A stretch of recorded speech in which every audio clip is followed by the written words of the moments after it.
Salamat, kapatid na Argan Bright. Magandang gabi, mga kaibigan. Napakagandang pagpapakilala nga niyan, hindi po ba? Ang Pangulo ng Estados Unidos. Nagagalak tayo na makaparito sa gabi ito sa bulwagang ito rito sa Georgetown, Indiana. Nung bumibiyahe po ako papunta rito kanina, para bang bigla na lang nanumbalik itong mga laala na ito sa isip ko. Isa sa pinakauna kong gawain para sa pagpapagaling ay dito sa Georgetown, Indiana. At ilan po rito ang nakakaalala pa doon sa pagtitipon sa Wolf Grove nung magpunta ako rito sa Wolf Grove noon. May nagtaas nga ng kamay niya dyan sa likod, 2 o 3. Nung magpunta kami rito sa Wolf's Grove, sa pagkakaalala ko, may munting ginang sila rito na nakatira sa New Albany na 35 taon ng pilay noon. Siya nga'y nakapaglakad sa pinakaunang pagkakataon o isa pong malit na tao. Yan nga ang naalala ko at hindi nga siya kahit kailan nakakalakad noon. Bueno, daladala ko pa rin mapasa ngayong gabi ang sharing mensahe na yon. Si Jesus ay namatay upang magligtas at magpagaling. At hindi ko yan binago kahit konti. Mula noon, napakarami ng bagay ang naganap. Nasaksihan ko ang milyon-milyong mga kaluluwa na nagsilapit kay Jesus Kristo at mga tanda at mga kababalaghan sa buong mundo. May mga harit maharlikang tao at mga maharlikang namumuno na sila'y ipinananalangin at gumaling sa biyaya ng ating Diyos. At tayo lubos na nagagalak ngayong gabi na malaman na ang Diyos ay nananatili pa rin Diyos at di siya nagbabago. Natutuwa po ako ngayong gabi na makita ang kaibigan ko, si Dr. Coble dyan. Hindi ko po alam kung may nagpakilala na sa kanya o wala pa. Siya taga-Church of the Open Door sa Louisville. Naipakilala ka na ba, kapatid na Coble? Maaari ka bang tumayo muna sandali? Hindi ko naman gustong mahiya siya. Pero si Dr. Coble po ng The Church of the Open Door, halos lahat ay kilala naman siya sa palagay ko sa mga narito ngayon. Dahil may pagmiministeryo po siya sa radio at isang ang tunay na katangi-tanging pagmiministeryo. At hayan din na sa tingin ko naman, napakarami nating mga mabubutit maiinam na mga gawain dito sa Louisville, Kentucky, kasama si Dr. Coble. Kalugod-lugod nga sa tuwina na makasama siya sa mga pagtitipong ito. Hayan din na may iba pang mga ministro rito, siya nga rin, na sa palagay ko ang ilan sa kanila ay taga rito sa mga lokal na kaiglesiyahan dito. At kapatid, marahil di ko kayo kilala, pero ako'y natutuwa na naparito kayo. At ang manabik sa kaunting panahon na ito ng pagbubuklod na magkakasama, hayan nga't nito lang sila nagpasabi. Di ko po alam at nung isang araw lang, bago yung kahapon ko lang nalaman, sa palagay ko nga, naparirito ako. At si kapatid nating Argan Bright, ang inyong isa sa mga kalalakihan nyo rito sa lugar nyo, dito sa pamayanan nyo. Ayan nga't, alam nyo naman kung paano siya kumilos na biglaan talaga. Sadya ngang kapag may pangunguna sa kanya ang espiritu, kaya't agad-agad siyang kumikilos. Kamakailan lang, ako'y, mga 6 o 8 buwan na ang nakararaan. Nakaupo ako sa bahay ng isang araw at naghahanda ako noon na magpunta ng Denver, Colorado para sa isang malaking gawain.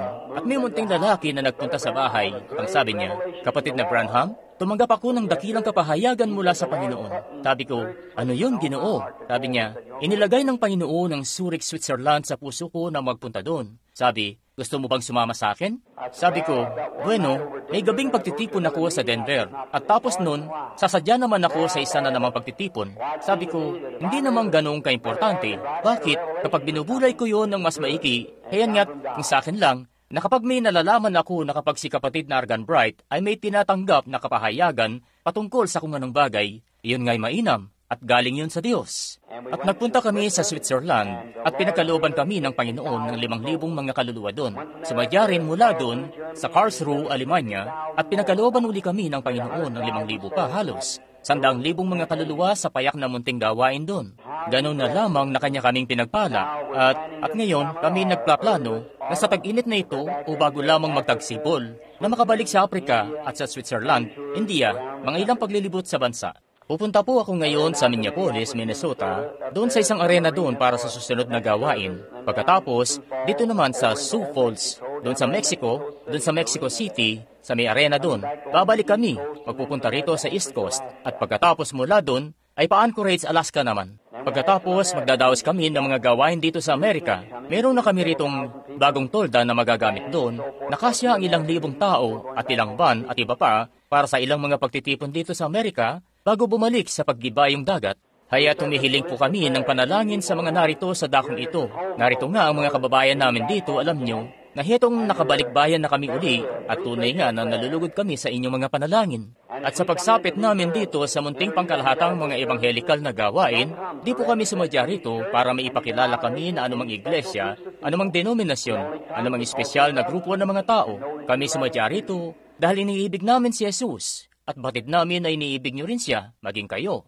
At sumadya kami sa dakong ito para sa isang panahon ng pakikipag-isa, para makipag-isa sa palibot ng kanyang salita at sa palibot ng kanyang ipinangakong pagpapala. At ako po'y, yun lamang ang sadya namin, ang makatuon para sa mga pagtitipong ito. At ikinagagalak natin ngayong gabi na makasama natin si kapatid na Tommy Nicholson dito, na sa tingin ko na may ipinakilala na siya ni kapatid na Argan Bright. Siya po ang tagapatnugot ng Christian Men's Voice sa buong mundo. Isang grupo ng mga kalalakihan na ako'y nalulugod na mapabilang sa kanila. Ito'y mga Christian businessmen na bumuo ng organisasyon at naging pangbuong mundong paglilingkod na. Sila ang tumataguyod sa akin sa halos lahat ng mga pagtitipon ko sa buong mundo at siya po ang tagapatnugot ng Christian Men's Voice. At mangyari pong gumaya kami kanina para kumuha ng ilang mga patutuo patungkol sa mga lumang kaso para makita kung ang makalangit na pagpapagaling ay tumatagal ba o hindi. Nagpunta kami doon kina Ginang Carter. Iniisip ko nga na sana narito sila ngayong gabi, sina Georgie at Ginang Carter. At si Georgie po ay isa sa mga kaso na pinagaling na sa tingin ko, nasa 14-15 taon na ang nakararaan. At isa sa mga lokal na kalalakihan niya rito, si Ginong Hall, na isa sa mga naakay sa Milltown Baptist Church, kung saan ako dati nagpapastor. At siya po ay napagaling mga ilang taon na rin ang nakararaan sa kanser. Sinukuha na siya sa Louisville ng mga doktor at sa buong bansa. At ayos na ang pakiramdam niya rito ngayong gabi, malusog at masigla. Nakikita ko siya na nakaupo rito ngayon. At nagpunta rin kami sa dako kung saan ang anghel ng Panginoon ay bumabat nagbilin sa akin kung anong gagawin. At ngayon, mga kaibigang Kristiyano, sa puntong ito, tayo sumapit na sa bagay na ito. Di natin inaangkin na kaya nating magpagaling dahil ang pagmiministeryo ng mga ministro natin ay walang katangian para makalangit na magpagaling. Pero naniniwala tayo sa makalangit na pagpapagaling dahil nasa ebanghelyo ito at walang kahit sinong tao ang kayang magpagaling ng sinuman.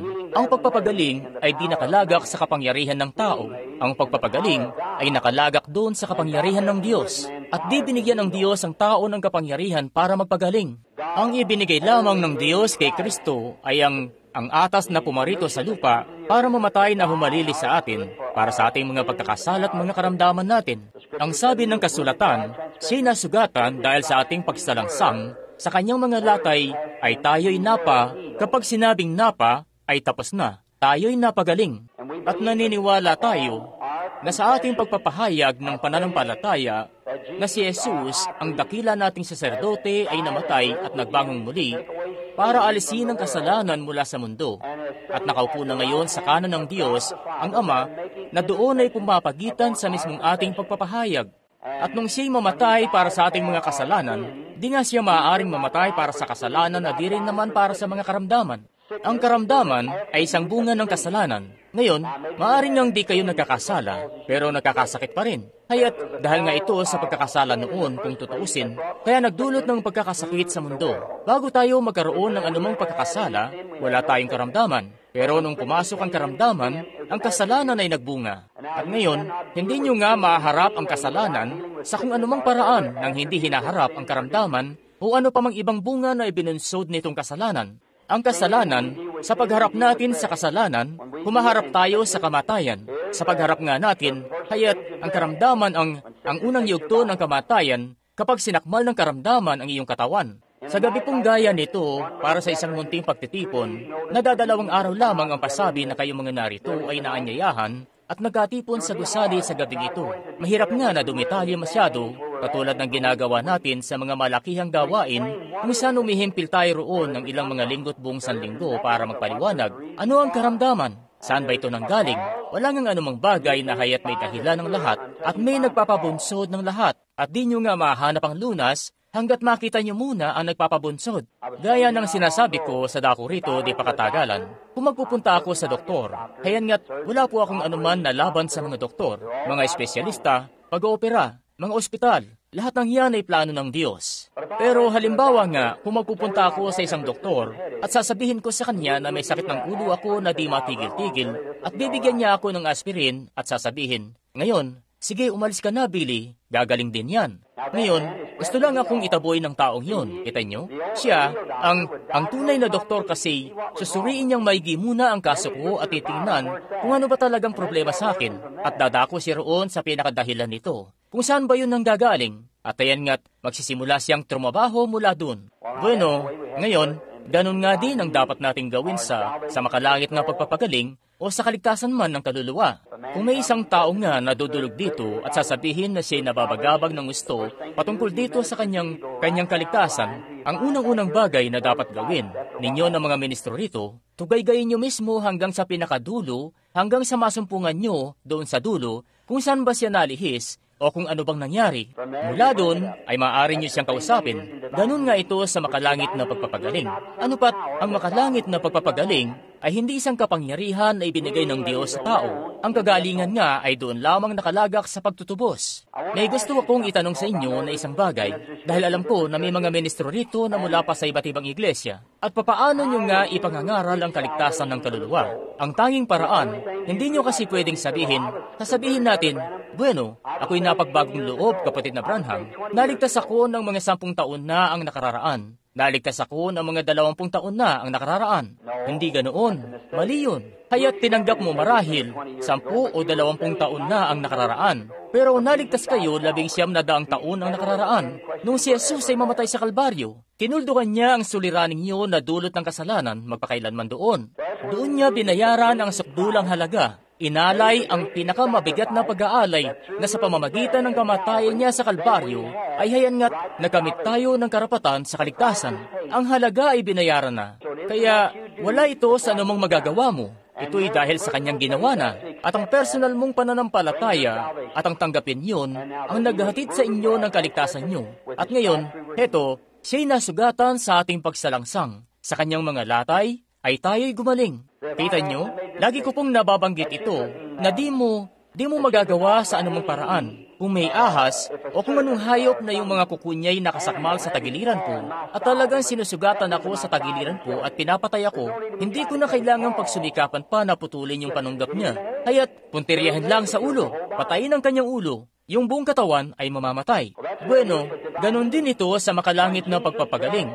Nung hinarap mismo ni Jesus ang karamdaman o kasalanan sa Kalbaryo, ang ulo nito ang kanyang pinagtuunan ng pansin na itong kasalanan nga. At sa pagtuon doon, hinarap niya ang kasalanan kasama nun. Di nga niya kailangang sigit putulin na lamang yung panunggap nun. Pinatay niya mismo ang ulo, kaya't damay na roon ang iba pa. Kaya si Jesus ay pumarito upang ihatid sa tao lahat ng nasa lahi noon ni Adan, o haya't pinuksang kasalanan ni Adan na naroon sa halamanan ng Eden. At ngayon, nasa atin na ang mga katangiyang ito, o ang paunang katibayan ng walang hanggan nating kaligtasan sa pagtanggap natin kay Kristo bilang ating tagapagligtas, o kay Kristo bilang ating tagapagpagaling. Nakamit natin yon, ang paunang pakinabang ng buo nating katubusan sa panahon na siya'y darating. Tayo'y natutukso.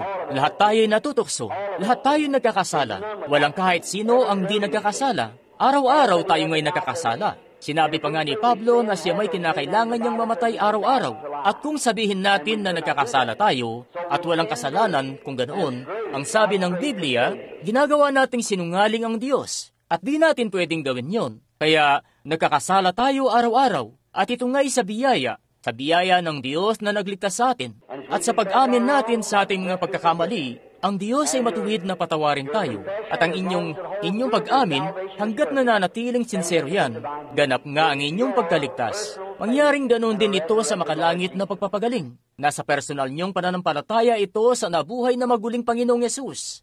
Kaya ngayong gabi, naisip ko na ako'y lamang, sa kaunting oras na ito na makakasama kayo sa pagbubuklod at sa daking ito rito, kung saan ang lahat ng mga kaiglesiyahan, ng munting kalipunan ng mga tao rito ay magkatipon-tipon dito sa maliit na bayang ito ng Georgetown. At kami, una muna sa lahat, gusto po naming magpasalamat kay kapatid na Argan Bright at sa lahat ng tumulong para gawing posible ito. Gusto naming pasalamatan ang lupon ng eskwelahan para sa pagpapagamit sa atin ng bulwagang ito ng gym sa gabing ito para sa gawain. At gusto kong pasalamatan ang bawat ministro na narito at ang bawat miyembro ng kahit aling iglesia. Ito may protestante, katoliko, orthodox man, Hudyo, ano paman. Kami nga'y nagagalak sa inyong pagparito. At gusto naming ipaalam na di kami naglalagay ng anumang tali o nagtatali sa alinmang relihiyon ng kahit sino. Anuman ang pinaniniwalaan nyo, basta nananampalataya kayo sa Panginoong Yesus Kristo at siya ang inyong tagapagligtas, kayo'y kapatid na lalaki at kapatid na babae ko. At kaya, yan nga ang paniniwala natin. At ngayon, narito sa ating harapan ngayon ang kanyang pinagpalang salita. Ngayon, kahit sinong tao na kaya niyang kaya niyang buklatin yun ng kanyang daliri, ay magagawa nga niyang buklatin ito ng pagganitong direksyon. Pero wala pong kahit sinong tao ang makapagbubukas ng aklat na ito nga'y maunawaan, maliban kay Kristo mismo. Ang Biblia ay isinulat sa pamamagitan ng inspirasyon. Kung kaya naman, maaari ba nating iyuko ang ating mga ulo pansumandali para makipag-usap sa may akda bago natin buklatin ang kanyang aklat? Mabuti naming makalangit na Ama, kami nagkatipon sa dakong ito sa pangalan ng kanyang minamahal na anak, ang Panginoong Yesus, na namatay ng walang bayad para sa aming mga pagkakasala at pagsalangsang. Namatay siya para kami kanyang mailigtas sa pamumuhay na ito sa kasalanan at dalhin kami sa tahanan sa kalangitan, isa sa malwalhating araw na ito ng kanyang pagdating. Siya ay namatay rin nang sa gayon, sa kanyang mga latay ay mapagaling kami sa aming mga sakit at sinasugatan dahil sa aming pagsalangsang. Siya nabugbog dahil sa aming kasamaan. Ang parusa ukol sa aming kapayapaan ay nasa kanya. At sa kanyang mga latay ay kami nagsigaling, ang sabi ng propeta. Ngayon, idinadalangin namin sa iyo, makalangit na Ama, na mahabag sa amin at sa amin pong isang gabi ng pagtitipon sa dakong ito ng siyudad na ito. Dalangin namin na iyo silang pagpalain ng mga tumulong na maging posible ang pagtitipon na ito at maging sila na nagkatipon kasama namin para makiisa sa palibot ng salita. At dalangin po namin, Ama, na iyong pagpalain ng bawat isang narito sa makalangit na presensya, siya nga rin. At ang gabing ito ay maging gabi nawa na matagal na maaalala. Ang gabing ito ay maging gabi na kagaya ng mga pagtitipon noon ng mga apostol noong unang panahon na ang mga tao noon ay nakakatipong magkakasama sa mamunting mga grupo. Isang gabi, nung si San Pablo ay nangangaral noon isang gabi, isang binata, gaya ng itinuro sa amin ang nahulog mula sa itaas na palapag, at ang buhay niya ay kinuha sa kanya. At ipinatong ni Pablo ang kanyang katawan sa kapataang lalaking ito, at ibinalik ng Diyos ang buhay ng binatang ito.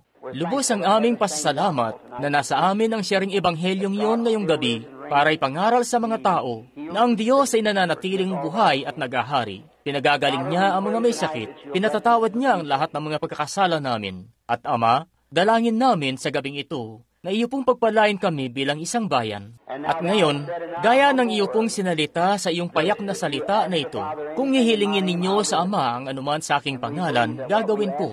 At naniniwala kami na anuman ang aming hilingin ay matatanggap namin, dahil ito'y batay sa kanyang salita mismo. At sa paglisan po namin sa dako rito ngayong gabi, sa iba't iba naming mga grupo na uwi kami sa sari-sarili naming mga tahanan, iyo pong dalawin kami sa paraan na magkakamit kami ng patotoo sa aming puso.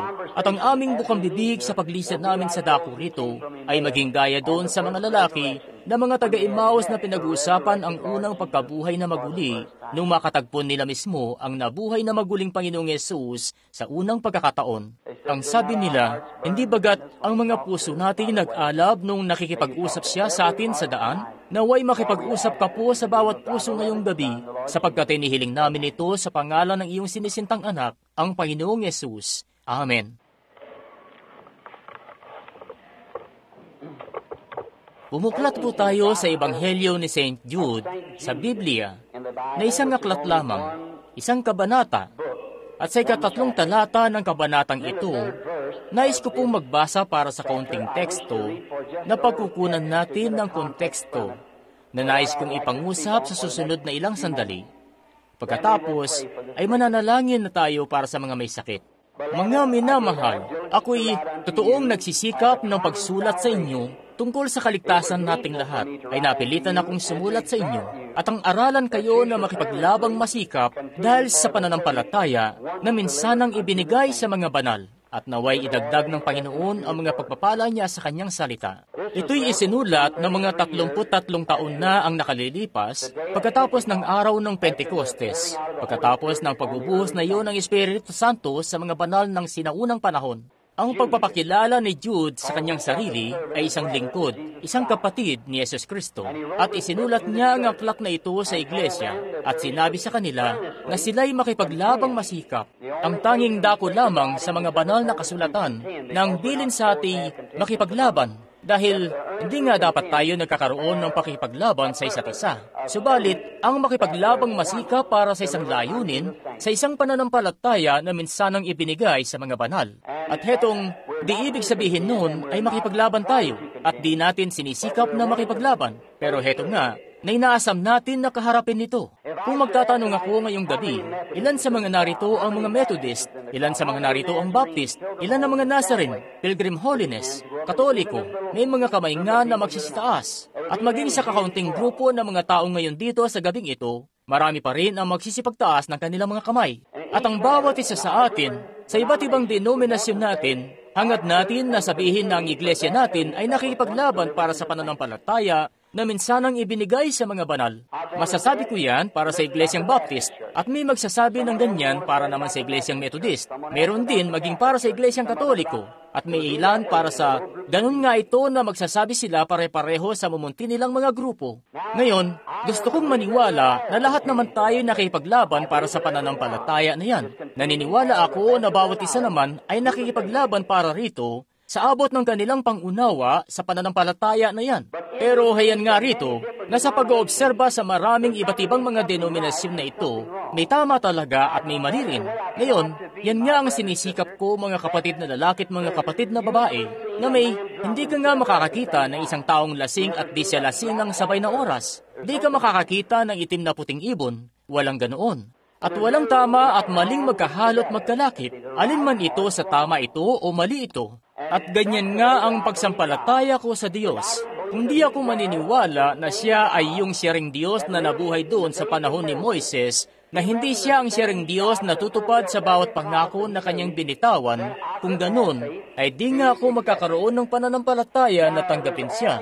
Ngayon, isa yung makabuluhan at makatwiran lang na isipin ng ganoon, na ano bang mabuting may dudulot nito sa atin sa gabing ito. Hindi nga kayo napunta rito para makita lang. Hindi nga kayo susuong sa ulan at makipagtipon sa munting dako na katulad dito para lang magpakita na parito po kayo para sa isang layunin, ang makasumpong ng isang bagay na kaluguran. At idinadalangin ko na ipagkakaloob ng Diyos sa bawat isa sa inyo ang bagay na ito na tunay na ikalulugod na hinding-hindi nyo makakalimutan. At bawat isa sa inyo ng mga Kristiyano, kanya nawang payabungin ang inyong kagalakan sa Kanya na magbubunsod sa inyo na paglingkuran pa siyang maigi ng higit sa pinaglingkod nyo na sa Kanya sa buong buhay nyo. Ngayon, anong mabuting may dudulot nito na paglingkuran ang isang Diyos na pinaglingkuran ni Moises? Ang Diyos na pinaglingkuran ni Moises, at kung hindi nga siya ang siyang Diyos ngayon, anong mabuting may dudulot ng paglilingkod sa isang Diyos ng tapos ng kasaysayan kung di na siya, kung siya'y wala ng kapangyarihan at lumipas na't patay na ngayon? Gusto kong itanong sa inyo ang katanungan na yan. Hindi nyo nga aasamin na gawin yon, maging ako'y hindi rin. Kung hindi lang din ako makakapaglingkod sa isang Diyos na buhay at sadyang narito mismong buhay para tulungan ako sa panahon ng pangangailangan ko, kung ganun, anong silbi ng paglilingkod sa Diyos? Kung siya'y Diyos noon, tapos hindi naman siya Diyos ngayon, o kung siya'y Diyos ng kapangyarihan noon, tapos nawaglit niya ang kapangyarihan niya ngayon, kung ganoon, may kung anong bagay nga na humihina sa Diyos na ganoon, di po ba? Ngayon, gusto nga nating lahat nung makatuwiran. May kung anong bagay kasi na mali kung hindi na siya ganoon ngayon. Kung siya'y ganoon noon, at di na siya ganoon ngayon, kung ganoon, may kung anong mali sa Diyos. Kung ang Diyos ay dakila't makapangyarihang manlulupig sa labanan at siya'y dakilang tagapagpagaling ng iba't ibang karamdaman at siya'y pawang dakila sa lahat ng kanyang mga katangian nung panahong nagdaan at pagkatapos ay nawaglit niya ang lahat ng kapangyarihan niya at di na siya ganoon ngayon, pero sinasabi ng kanyang salita na siya pa rin ngayon. Ipinangako na kanyang gagawin ang siya rin mga bagay na yon sa lahat ng mga kapanahunan hanggang sa siya ay magbalik. Di yun mapasusubalian sa Biblia. Mga Hebreo 8:13 o 13:8 pala, haya't sinasabi yan na si Jesus Kristo ay siya rin noon, ngayon at magpakailanman.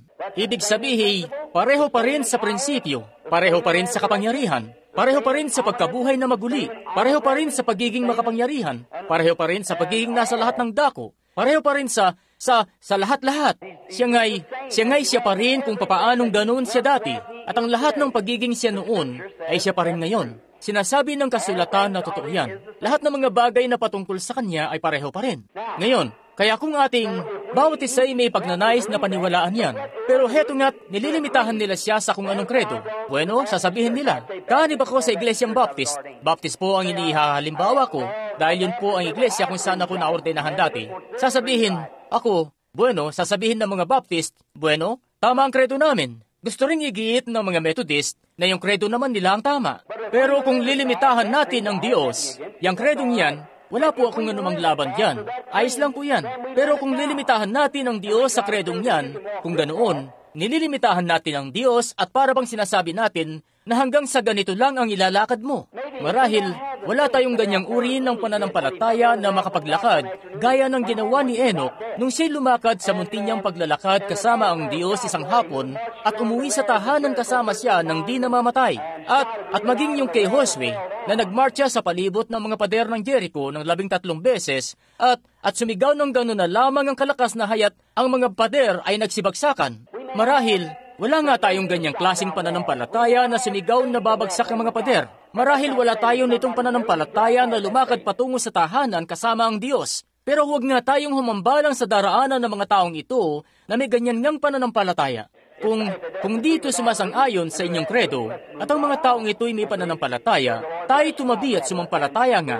Sabihin, pagpalain ka ng Panginoon, kapatid ko. At sige, tumabi lang. Anumang iglesia siya kabilang. Di nga mahalaga. Basta't isa siyang Kristiyano at mananampalataya. At alam niyo ba, kaibigang Kristiyano, yan nga ang inaasam na makita ng mundo ngayon.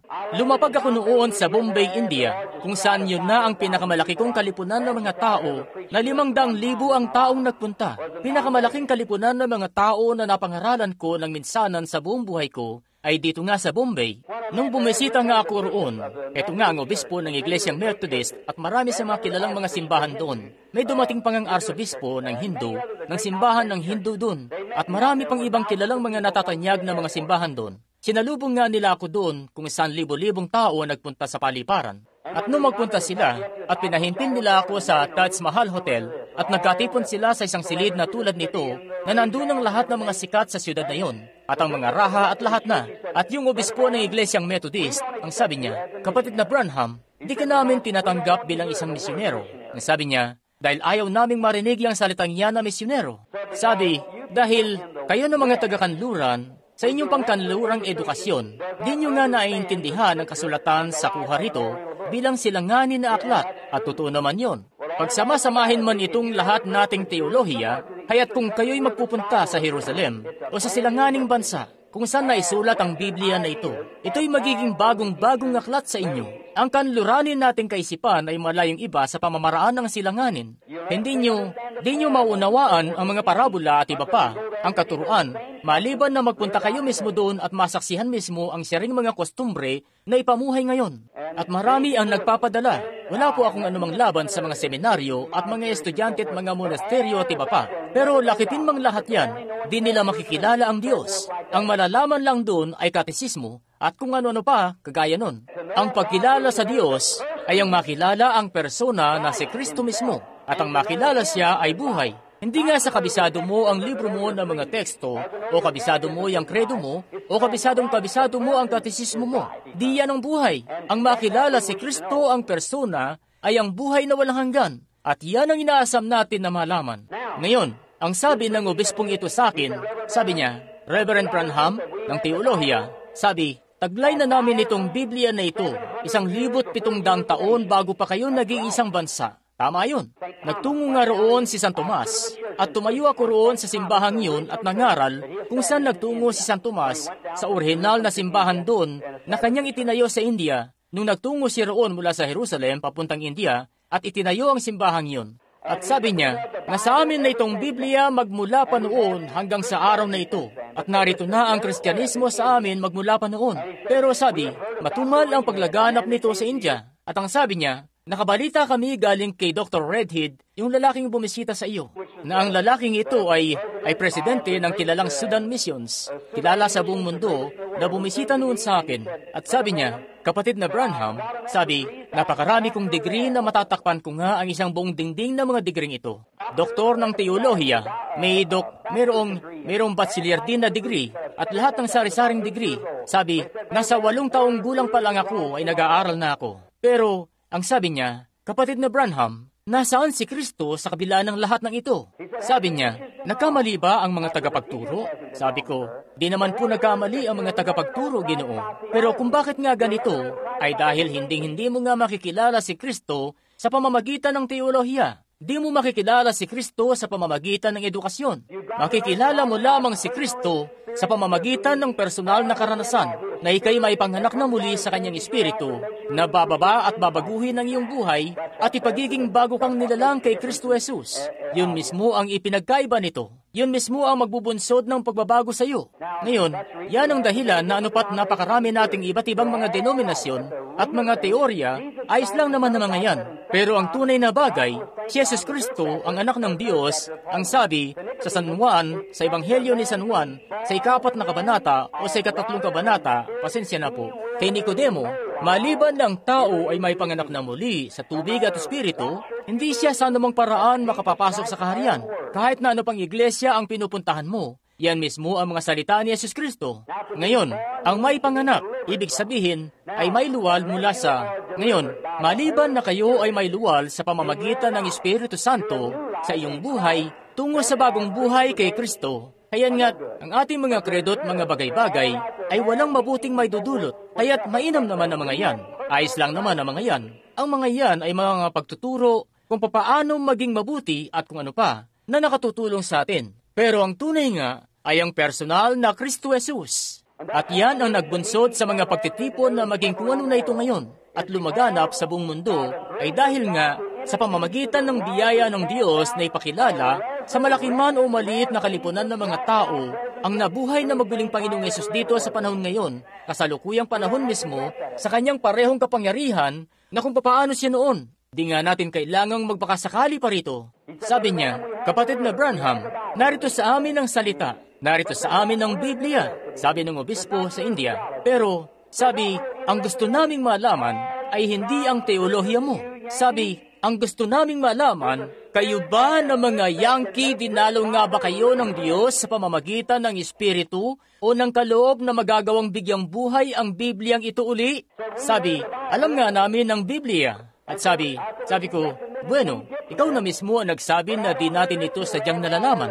Pero hayan nga't, di ko ito ganung kaalam. Pero nakikilala ko ang may akda nito maigi. At sabi ko, yun naman ang mahalaga. Sabi niya, yan nga ang hinahangad naming malaman, na kung ikaw nga'y may sapat na pananampalataya sa Diyos, na ibunsod itong mga makalangit na mga panghapon na ipinangako niya.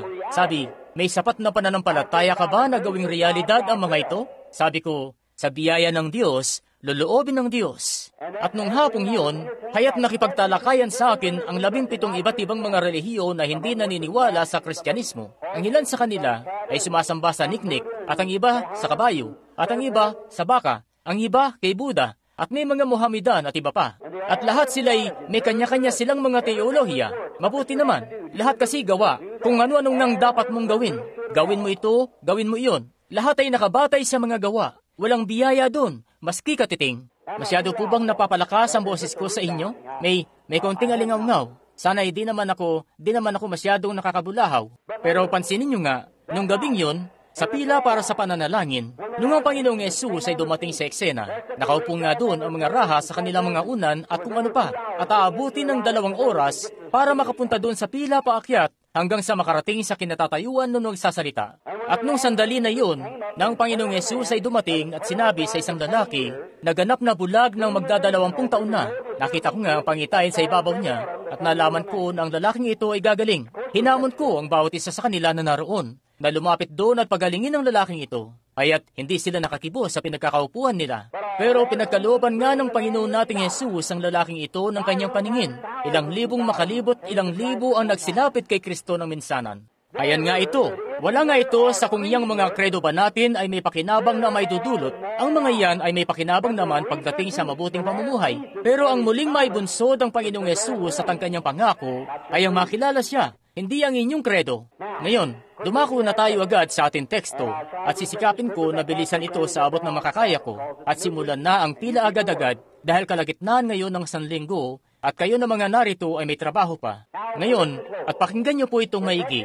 Ang sabi ng teksto ngayong gabi, mga minamahal, ako'y totoong nagsisikap ng pagsulat sa inyo tungkol sa kaligtasan nating lahat. Eto nga si St. Jude ngayon na sumusulat sa iglesia, 33 taon pagkatapos ng Pentecostes. At pinapayuhan kayo na makipaglabang masikap dahil sa pananampalataya. Hindi sa kung anong pananampalataya, kundi sa pananampalataya na minsanang ibinigay sa mga banal. Ngayon, ang bawat isa sa atin, sa ating mga iglesia, Yang mga yan ay maiinam naman. At hangad ko na manatili kayo sa inyong iglesia at suportahan ang inyong iglesia at itaguyod ito sa kalwalhatian ng Diyos. Pero ngayon, tugay-gayin nga natin pabalik at tingnan natin. Ngayon, may kung anong paraan nga kung ating, sabi niya, ipakipaglabang masikap ang pananampalataya na minsanang ibinigay sa banal. Kung ganoon, siguradong may kung anong paraan nga para malaman kung ano ang pananampalatayang ito mismo. Ngayon, sumangguni tayo sa Biblia. Sa palagay ko'y makatwiran at sapat na patunay na yan para sa ating lahat kung tutugay-gay tayo pabalik at titingnan kung ano itong nasa mga banal, kung anong klaseng pananampalataya ang taglay nila. At kung tayo'y pinayuhan na makipaglabang mainam para sa pananampalatayang ito, marapat lamang na alamin natin kung anong pananampalataya ito na taglay nila para magawa nating makipaglaban para sa pananampalataya na yan. Sa madaling sabi, yung masabi ba na ito ang tama? Ngayon, tutuklasin natin kung ano ito. Bago sila tinawag ng mga banal sa Biblia, sila ay, sa bagong tipan, si Juan Bautista ay dumating sa kalagitnaan ng kautusan at ni Kristo na isang puwang o panggitnang bato na nagpapanatiling humahawak sa dalawang dispensasyon na ito ng magdugtong. Ngayon, kinakailangan nga nating magsimula kay Kristo kung ang pag-uusapan natin ay tungkol sa pananampalatayang Kristiyano dahil siya ang simula ng pananampalatayang Kristiyano. Dumating si Juan Bautista, nangaral sa ilang ng Judea at minsan ay di siya nagpamalas ni isa mang himala. Di siya nagpakita ng anumang tanda. Ang ginawa lang niya ay sawayin ang mga kaiglesia at sawayin ng mga saserdote at ang mga rabay at iba pa. At sinabi sa kanila na may isa na parating. At sa gawain ng pagbabautismo, nung nagbabautismo siya, natanaw niya si Jesus na dumarating na may liwanag na nakalakip sa kanya. At ang sabi niya, narito ang kordero ng Diyos na mag-aalis ng kasalanan ng mundo. At si Jesus ay nabautismuhan. Lumabas ang Espiritu Santo mula sa langit at may tinig na nagsabi nito nang sinasabi, ito ang sinisinta kong anak na siya kong kinalulugdan na panahanan. Ang sinasabi pa nga sa orihinal na salin na siya kong kinalulugdan na panahanan. Na ang Diyos kay Kristo, pinakipagkasundo ang sanlibutan sa Kanya. Siya ang Diyos sa laman. Ngayon pansinin natin kung anong klaseng buhay ang ipinamuhay niya. At nais ko pong tanungin kayo ng isang bagay, kayo na mga narito habang nangungusap tayo. Kung ano siya noon, ay nararapat lamang na siya ngayon. Kung yun ang pananampalataya na kanyang ipinakilala sa mundo, ay marapat lamang na yun ang pananampalataya na dapat nating ipakipaglaban sa mismong gabing ito. Tama po ba? Tama. Marapat lamang. Sige, ngayon pansinin natin, doon sa simula't-simula pa lang ng kanyang pagmiministeryo. Masdan natin kung anong klaseng pagmiministeryo ang kanyang ginawa roon. Simulan natin sa unang kabanata ng San Lucas. Babanggitin natin ito sa abot ng aking naaalala. Pwede niyong basahin yan kung gusto niyo. Sa San Lucas, unang kabanata, itinuturo doon na si Jesus ay nagpapasimula na gumawa ng mabuti para sa mga tao. Siya'y nananalangin para sa mga may sakit at sila'y nagsisigaling. Ngayon, isa nga yan sa mga bagay na kanyang ginawa, ang manalangin para sa mga may sakit. At isang araw, ngayon, pakinggan niyo pong maigi, dahil ito'y, kung di niyo ito pakikinggang maigi, para saluhin ang bawat salita, magiging katitisuran pang bato ito sa inyo sa mga susunod na 20 o 30 minuto kapag sinimulan na ang pila para sa pananalangin. Kita niyo? Ngayon pakinggan niyo itong maigi. Ang unang bagay na nakita natin na ginawa ni Jesus, matapos na piliin niya ang 2 o 3 sa kanyang mga alagad, at ang isa sa kanila ay ang pangalan ay Felipe. At si Felipe po ay isang mabuting tao, si San Felipe. At nung makita niya at malaman na yun na ang Mesiyas, dahil nakita niya na siya'y nananalangin para sa mga tao at sila'y gumagaling, siya'y bumagtas paikot ng 30 milya sa palibot ng mga bundok doon sa Judea at pinuntahan niya ang kaibigan niya ng pangalan naman ay Nathaniel. At si Nathaniel ay nasa ilalim noon na isang puno na nanalangin. At sabi niya, halika, tingnan mo itong nasumpungan ko, si Jesus na taga Nazaret na anak ni Jose. At ang sabi niya, may kung anong bagay ba na mabuti na manggagaling sa Nazaret? Sabi ni Nathaniel. Sabi niya, halika, tingnan mo. Ngayon, sa palagay ko, yan ang pinakamagandang sagot na may bibigay ng kahit sinong tao sa anumang pagkakataon. Ay ang, bago punahin ang isang bagay, pumunta tingnan muna. Saksihan ito mismo sa sarili mo. Dumako sa liwanag ng Biblia at tingnan kung tama ba ito. Kahit ano pa marahil ito o anuman ang sabihin ng iba, ang relihiyon nga ni Jesus Kristo ay di kailanman naging popular at hindi ito magiging popular dahil alam ng mundo kung sino-sino ang sa kanya. Kita nyo? At kayo'y hindi nga sa mundong ito. Nung kayo'y naging isang Kristiyano, isa ka ng ibang tao sa sanlibutan. Alam natin yan. Sinabi ni Jesus, dalangin ko Ama na sila'y di mapasa sa sanlibutan. Kaya di kayo ibinibilang sa sanlibutan ito. ang sanlibutan. Sinabi ng Biblia, kung iniibig ninyo ang sanlibutan o ang mga bagay sa sanlibutan, ang pag-ibig ng Diyos ay wala riyan sa inyo. Yan mismo ang sinasabi ng kasulatan. Kaya, hindi ninyo magagawang umibig sa dalawang Panginoon. Sinabi ni Jesus, hindi ninyo magagawang ibigin ang Diyos at ang kayamanan. Ang salitang kayamanan, kung isasalin, ang ibig sabihin ay ang sanlibutan.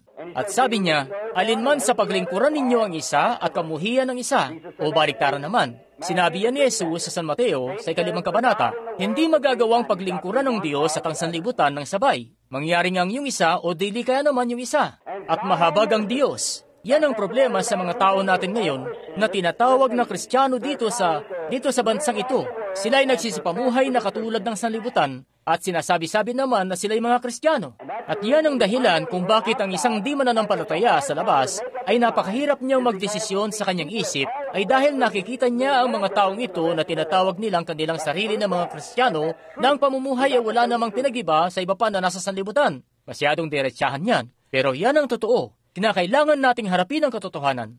Marahil may mga lalaki at babaeng nakaupo rito na di ko na makikita uli hanggang sa makita ko kayo sa paghatol. At ako'y nagpapakatotoo lang at tapat.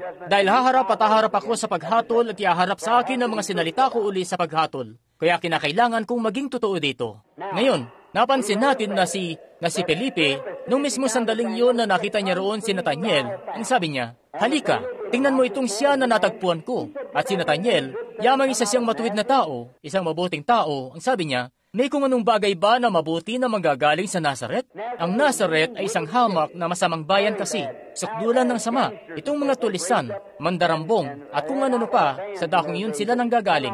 At may mga pangkat ng tulisan noong mga panahong yun na sa Nazaret nanggagaling, sadyang ang sukdulan ng sama na bayan. Ang sabi niya, may kung anong bagay ba na mabuti na manggagaling sa Nazaret? Sabi niya, halika't tingnan mo. Ngayon, marahil itatanong niyo ngayon, may kung anong bagay bang mabuti na manggagaling sa Iglesyang Methodist? May kung anong bagay bang mabuti na manggagaling sa Iglesyang Baptist, Presbyterian, o anumang iglesia riyan? Ang unang bagay na dapat gawin ay magpunta at tingnan, alamin. Ngayon, suriin niyo ito, hindi sa pamamagitan ng inyong ritual, hindi sa pamamagitan ng inyong katesismo, hindi sa kung anong suriin niyo sa pamamagitan ng salita ng Diyos.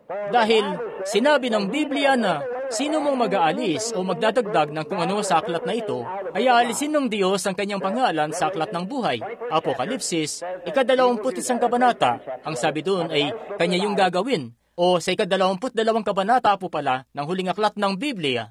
Ang sabi niya, kung ang sino man, ang Diyos mismo ito na nagsasalita sa nagsulat, ang sabi, sino man na magdagdag ng isang salita sa aklat na ito, o magalis ng isang salita mula rito, ang Diyos ay aalisin ang pangalan ng sino mang ito mula roon sa aklat ng buhay, at ang sino mang ito ay pupuksain. Kaya marapat lamang na manatili tayo ng eksakto sa kung ano ang sinasabi ng mga kasulatan. Ngayon, nung masumpungan niya si Nathaniel, hayat ang sabi niya, halika, tingnan mo, kaya sumunod siya sa kanya. Ngayon, tingnan nga natin kung anong klaseng tao si Jesus. Ngayon, kung naghahangad tayo na matagpuan natin si Jesus ngayong gabi, kung pupunta tayo, kung may magsasabi sa atin na si Jesus Kristo ay narito sa Georgetown, Indiana, ano kayang, at sila sa katawang tao katulad natin ngayong gabi, ano kayang klaseng tao ang matatagpuan natin? Ngayon, medyo nakakagulat ito. Kaya't pupunta ba tayo para hanapin ng isang tao ng pananamit ay iba sa pananamit ng iba pang tao? Hindi natin makikita si Jesus o di natin siya matatagpuan dahil siya nananamit na gaya ng iba pang tao. Walang iba sa kanyang pananamit. Ang ipupunta ba natin ay yung makasumpong tayo ng mga kalalakihan na sadyang malakas ang dating ng pananalita? Malakas ang dating kapag nagsalita? Hindi. Sabi pa nga ng Biblia, ang tinig niya ay di man lang marinig sa kalsada. Ang ipupunta ba natin ay ang masumpungan ng isang tao na talagang sukdulan na mapagmalaki sa malaki niyang simbahan at kung ano? Hindi po. Iba ang sinasabi ng Biblia patungkol sa kanya. Sabi, isa siyang tao sa kapanglawan at bihasa sa dalamhati. Hindi siya isang sige ang bida o sige ang pagyayabang. Isa siyang mapagpakumbabang tao. At ganun nga siya. At iniwan niya, matatagpuan ba natin siya sa piling ng mayayamang tao? Di nga siya naglulumagi kasama ang mayayamang tao. Saan nila siya matatagpuan? Matatagpuan niya siya sa piling ng mahihirap. Doon nga siya sa ilog nagpunta at nakasumpong doon ng mga mangingisda. Isipin niyo na lang ang bantog na Iglesyang Orthodox, na heto ang mahuhusay nilang mga saserdote at punong saserdote at ang higit nilang kabantugan at karangalan nung panahon yon. At ni minsan, ay wala na isa mang alagad o isa mang tao ng Diyos ang bumisita doon o tumanggap doon. Nung isugo ng Diyos ang kanyang anak, isinugo niya siya palayo roon. At mariin niyang sinabi sa kanila na sila'y naglulumagi lang sa pagbabalak kayo. At sinabi sa kanila kung gaanong kasama sila at lahat na. At ang sabi nila na siya'y sinasapian ng Diablo dahil di siya naniniwala sa ating iglesia. Kita nyo? At sila ang iglesia nung panahong yon. Kaya kita nyo, hindi kayo pwedeng dumepende na lang sa iglesia. Kinakailangan nyong dumepende mismo sa Diyos. Doon lang kayo at sa pamamagitan ni Kristo. Ngayon, nung si Nathaniel ay lumakad na doon sa daan, ngayon makikita natin kung ano ang nasumpungan niya doon. Nasumpungan niya ang isang lalaki na nakatayo roon, na ang ginagawa ay iba sa itinuturo ng iglesia. Ang itinuturo kasi ng iglesia ay ang mga araw ng Himalay lipas na. Pero heto si Jesus na nakatayo mismo roon nagpapamalas. Itaas niyo po ang inyong kamay. Saan man kayo sa gusali? Di mahalaga kung nasaan kayo. Itaas niyo lamang ang inyong kamay, sabihin, Diyos, sa pamamagitan nito, inaasam ko po na iyo akong pagagalingin, Diyos. Siya nga, pangkalahatan po, saan man kayo. Sasabihin ko sa inyo kung anong gagawin niyo. Sinabi ko na sa inyo na si Jesus Kristo, ang anak ng Diyos, ay narito mismo sa inyo ng Espiritu ng Diyos. Tama po ba? Ilan sa mga Kristiyano rito ang sumasampalataya riyan? Patingin ang inyong kamay, mainam yan. Kung ganoon, kung siya'y narito, at siya ang siya ring Panginoong Yesus, kung ganoon, siya ay obligado na gawin ang siya ring bagay na yon. Tama po ba? Ngayon, nagwika siya na di niya kayang magpagaling, na ipinapakita lamang ito sa kanya ng Ama, at ginagawa niya kung ano ang sabihin ng Ama. Tama po ba? Ngayon, sa nakatayo riyan sa pila, kilala ko po ang unang ginang nakatayo rito, at di ko po alam kung ang iba pa'y kakilala ako o hindi. Nakita ko na po yung ginang na nandoon sa ikalawa o ikatlo sa likod yan. Nakita ko na siya noon. Di ko lang po alam kung anong pangalan niya, pero nakita ko na po siya noon. Sa palagay ko siya lang ang nakikilala ko. At silang yata ang nakikilala ko. Sige po, ngayon iukod na natin ang ating mga ulo para sa sandaling pananalangin. Ngayon, makalangit na Ama, heto na po ang sandali. Ako po'y nakapangusap na sa abot ng makakaya ko patungkol sa iyo. Ngayon, minamahal na Panginoong Yesus, dalangin ko na ako'y iyo pong ingatan. Batid mo na wala akong nalalaman tungkol sa mga taong narito. Marahil, may mga pagkakataon na alam ko ang kanilang kung sino sila, pero di ko nalalaman ang mga suliranin nila. Ikaw po nakakaalam. Iyo lamang sabihin ang anumang iyong sabihin, at ipinagpapakumbaba ko ang aking sarili, at ipinapasakop ko ang aking sarili sa iyo, nang dakilang Espiritu Santo'y bumaba ngayong gabi, at gamitin ang abat di karapat-dapat na lalaking ito, sa ikalulwalhati ng Diyos at mapahiran. At huwag mo pong ipahintulot na ako'y makapagsalita sa sarili ko lamang na mga labi, bagkus ang Espiritu Santo ang hayang magsalita at gawin ang mga gawa na sinabi ni Jesus Kristo na anak ng Diyos na gagawin sa kanyang bayan sa lahat ng kapanahunan. Idinadalangin ko ang pagpapalang ito sa pangalan ni Jesus Kristo. Amen.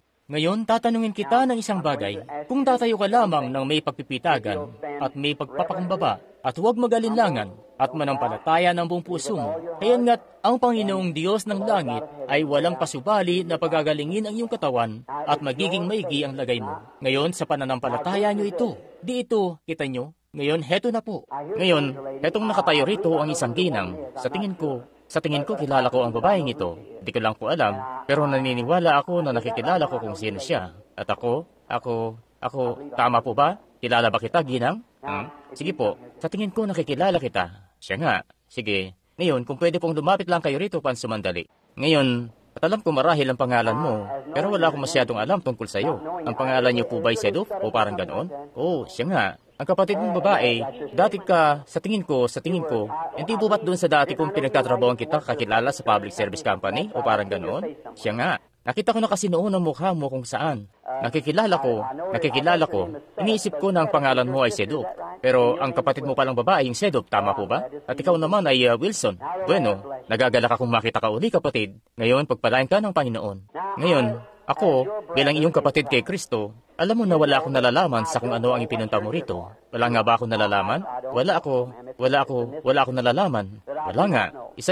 Isa yung lihim sa akin na di ko alam. Ngayon, kung ang Panginoong Yesus ay ipaalam kung ano ang ipinunta mo rito at kung ano ang inaasam mo mula sa Kanya, kung Kanyang ang ipakikilala ang Kanyang sarili na positibong narito talaga na kanyang iahayag kung anong ninanais mo, kung ganoon, Ay tatanggapin mo ba na ito'y pagparito na galing sa Kanya? Tatanggapin mo? Sige. Ngayon, narinig ng mga narito ang boses niya at nakikita niya naman ang mga recorder na inire-record ito. Ganun nga. Ngayon masdan nyo.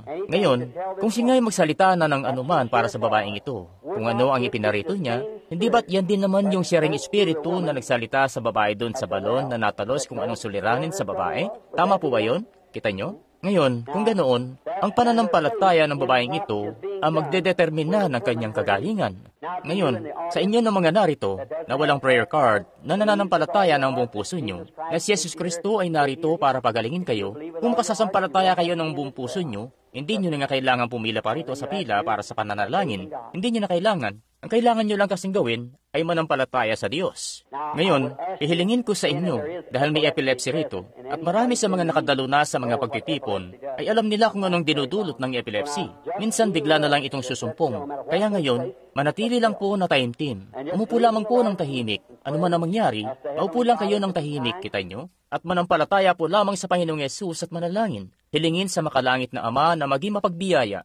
Pero ngayon, kung kayo na may di mananampalataya, hindi nga ako mananatili rito, kita nyo? Kaya't ngayon, hindi po ito parang nagsisimba-simbahan lang tayo. Ang mga ito'y katotohanan po. Kumakaharap tayo sa mga bagay-bagay. Kung may konting oras pa sana ako o isa pang gabi, na maipapaliwanag ko sa inyo kung ano ang mga bagay na ito, na makikita nyo kung ano ba talaga ang mga ito sa terminolohiya ng kasulatan. Binigyan kasi ang mga ito ng pangmedikal na mga pangalan, pero kung ano nga ba talaga ang mga ito sa pananaw ng Biblia. Ngayon, ang kapatid na babaeng ito ay nakatayo rito sa harap ko. Ngayon, di po ito pagbabasa ng isip. Hindi po. Ito'y nararamdaman ko. Nararamdaman ko. Hindi nyo ngayon, di nyo nga may katago ang buhay nyo ngayon kahit na ano pang pilit nyo. Kita nyo? Ang kanyang espiritu ay narito mismo ngayon. Ilan ang nakakita na doon sa litrato nito nung kunan nila ito. At ito'y nasa Washington DC, ang tanging sobrenatural na bagay na nakuhanan ng litrato kailanman na talagang may patunay sa buong mundo. May mga kwento-kwento sila tungkol sa mga lalaki daw sa kakahuyan at lahat ng parang ganoon. Pero lagi ngang napapatunayang peki yan, kita nyo? Pero ito nga'y kinuhanan nila at marami sa inyo ang naroon nung kuhanan nila ito ng litrato. Ilang linggo lang ang nakararaan, kinuhanan ito ng kamera sa Alemanya. Sa Alemanya, ng 3 iba't ibang beses. At yung nakikita niyo mismo sa litrato ay narito po ngayon sa entablado. Yan nga ang sadyang katotohanan. Ngayon, magpitagan po. Huwag po kayong palakad-lakad. Itabi niyo lang ang mga anak niyo sa tabi niyo at manatili sa pananalangin. At antabayanan niyo ang gagawin ng Espiritu Santo para sa atin ngayong gabi. At idinadalangin po na ang Diyos ay pagpalain kayo at darating ang isang araw sa lupa na makikita-kita ulit tayo. Ipanalangin niyo ako habang kami ahayo sa iba't ibang mga dako pagkatapos ng gawain ito, sa ibang dako sa malayo, sa mga malalaking pagtitipon para manalangin para sa mga may sakit. At maging mapitagan lang po ang bawat isa kung maaari dahil nasa presensya tayo ng Diyos na makapangyarihan sa lahat. Ang Espiritu Santo na naririto lang. Ginang, ano nga uli po yung apelyido mo ngayon? Wilson? Ginangkob. Kung ang Espiritu Santo ay narito ngayon, kanyang papaalam sa akin ang kung anong bagay sa iyong buhay na magbibigay sa iyo ng lakas ng loob na dalhin ka sa isang dako na ikay makasasampalataya sa Panginoong Yesus para sa iyong kagalingan. O di ko po alam kung ano ang ipinunta niyo rito. Maaring problema sa pera, maaring sa pamilya. Di ko po alam. Pero kanya itong nalalaman. Hindi po ba't nalalaman niya? Nakikita ko ang isang bagay na ipinunta mo rito ay dahil ikay nagdurusa sa isang kondisyon ng pagkanerbiyos. Ikaw nga po'y ninenervyos masyado, nagugulumihanan. Isa pang bagay, may ubo ka na dulot ng hika na umaabala sa iyo. Tama ba? Tama? Sige. Ngayon, sumasampalataya ka ba na ang lahat ng yan ay maigi na ngayon? Pinagaling ka na ngayon. Maaari ka nang makauwi. Si Jesus Kristo, sa pananampalataya mo, ikay pinagaling na. Kumayo ka na't manatili sa pananalangin.